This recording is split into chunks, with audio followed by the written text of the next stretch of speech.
പത്തനംതിട്ട ജില്ലയെ പറ്റി കേട്ടിട്ടുണ്ടോ? അതെന്താ അങ്ങനെ ചോദിച്ചേ? അല്ല, ഇപ്പൊ എറണാകുളത്തുള്ള കുറെ പേർക്ക് പത്തനംതിട്ട ജില്ലയെ പറ്റി കേട്ടിട്ടില്ല എന്ന് പറയും. ഓക്കെ, അത് മേ ബി അവര് പഠിച്ച സമയത്ത് 14 ജില്ലകളുള്ള കൂട്ടത്തിൽ ഒരു ജില്ല മിസ്സായി പോയി കാണും. അത് അവരുടെ പഠിത്തത്തിന്റെ പ്രശ്നമാണ്, നമ്മുടെ ജില്ലയുടെ പ്രശ്നമല്ല. അതാണ് മറുപടി. ഓരോ പത്തനംതിട്ടക്കാർക്കും കൊടുക്കാൻ പറ്റുന്ന മറുപടി. ഇപ്പൊ മറ്റു ജില്ലകളിൽ ചെന്ന് നമ്മൾ പറയും നമ്മുടെ നാട് പത്തനംതിട്ട എന്ന് പറയുമ്പോൾ കളിയാക്കലിന്റെ മെയിൻ കാരണമാണ്. ഇത് ഏത് ജില്ലയാണ്, കേരളത്തിലെ ഏത് ജില്ല അറിയത്തേ ഇല്ല. നമ്മൾക്ക് കൊടുക്കാനുള്ള ആ മറുപടിയായിരുന്നു ഇപ്പൊ ഈ പറഞ്ഞത്.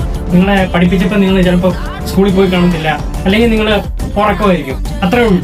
സൂപ്പർ മറുപടി. പത്തനംതിട്ട ജില്ലയെ പറ്റി നെഗറ്റീവ് പറയുന്നവരോട് എന്താ പറയാനുള്ളത്? ഈ ജില്ലയിൽ അറ്റ്ലീസ്റ്റ് ഒന്ന് വന്ന് വിസിറ്റ് പോലും ചെയ്യാത്തവരായിരിക്കും ഇതിനെ കുറിച്ചൊക്കെ നെഗറ്റീവ് പറയുന്നത്. വന്നാലറിയാം നമ്മുടെ നാടിന്റെ ഗുണം. അതാണ് നമ്മളെ ജസ്റ്റ് ഒന്ന് നമ്മുടെ നാടൊന്ന് വിസിറ്റ് ചെയ്യും, എന്നിട്ട് പറ പത്തനംതിട്ട എങ്ങനെയുണ്ടെന്നും ഇല്ലെന്നും. ഇല്ല, അറിയാത്ത കാര്യങ്ങള് ഒരിക്കലും പറയാതിരിക്കുക മോനെ. അത്രേ ഉള്ളൂ.